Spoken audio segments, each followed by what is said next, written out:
I got to go right into this shoe in the safe. This actually isn't about being on the plane, but it could really mess you up trying to get to the plane.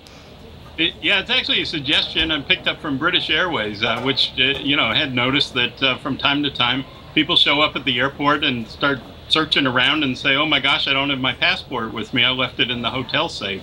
And so their suggestion was put a shoe that you're planning on wearing home, put that in the safe with the passport. And then when you go to pack or go to get dressed, you'll realize that the shoe's in the safe and you can get the passport out too. Unless you're so hungover or tired that you just walk out with one shoe, I think that actually would work. Now, what about just boarding passes in general? We're always getting these emails telling us to print them early, but there are a lot of very good reasons we might have not have thought of why we should do that. What are they?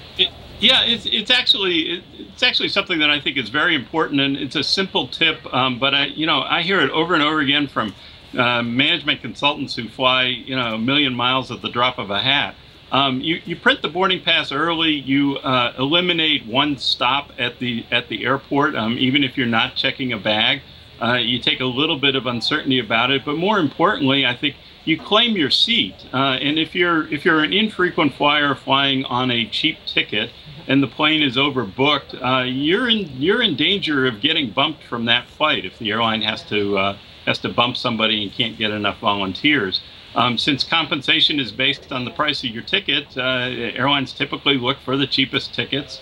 And so if you claim that seat early, it makes it harder for the gate agent to bump you from the flight.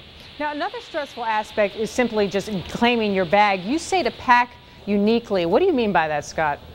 Well, I think, we all roll around black bags and they all look the same. I think you have to customize your bag, put some ribbon on it or stickers or something. I use ribbon, cut it short so it doesn't get caught in the machinery of baggage handling. Put a business card or some kind of address inside if your name tag gets cut off by the machinery. And the bag ends up lost somewhere, the airline's going to open it and look inside for clues as to whose it is. And it's also important, just never pack valuables. I hear over and over again from travelers who put jewelry in a bag or an iPad in a bag or something like that.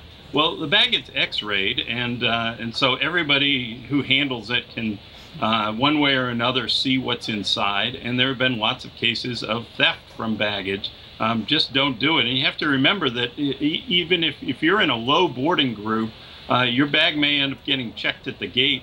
It's important to remember to grab your valuables, grab your iPad, grab whatever medicine that you need out of the bag before you hand it to the flight attendant. Good point, Wayne. You mentioned tying the ribbons on the suitcase. I think you've absolutely just justified the money I paid for my orange To-Me suitcase. You can never miss that one coming around the corner. All right, now you have an important TSA routine. Tell us your secret, Scott. I think the most important thing at TSA is to have a routine. I think you have to do things the same way every time. So it's very easy to end up losing your driver's license, for example. If you put it in a pocket, you can't remember where you put it. You just do the same thing over and over again when you go through. With the driver's license, I instantly make sure I put it back in my wallet before I leave the little stand where the guy's checking your ID. You put your laptop, you put your liquids in the same pocket every time. You know exactly where to unzip them. I think it's good practice to put your big bags through the X-ray belt first. The laptop is the last thing that goes through.